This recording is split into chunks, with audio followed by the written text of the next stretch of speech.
Les dimensions de la semelle sont de 70 cm de longueur, 60 cm de largeur et 30 cm de hauteur. Alors, cette semelle, Ces dimensions sont lues par le chef de chantier sur le plan d'exécution. de profondeur. Alors, profondeur de la fouille.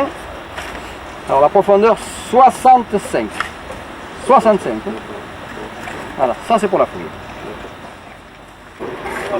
D'accord?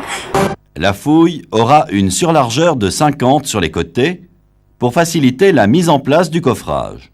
Dans un premier temps, l'ouvrier va tracer au sol les axes qui vont lui permettre d'implanter la fouille de 1,70 m de longueur, soit 70 cm de semelle, plus 50 cm de chaque côté.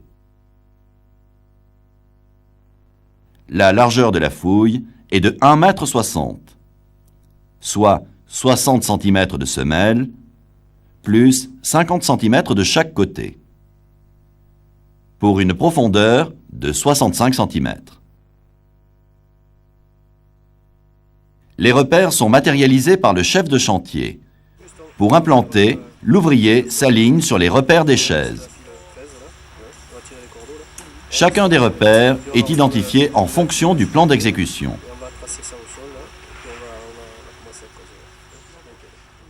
Voici deux semelles.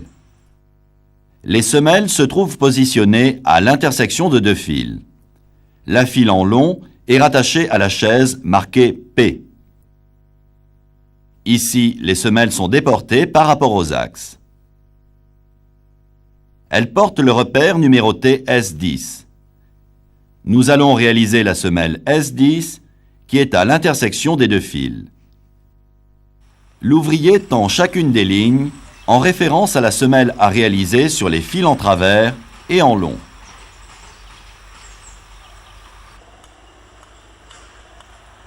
Avec son fil à plomb d'axe, il reporte les axes au sol et les matérialise par des piquets.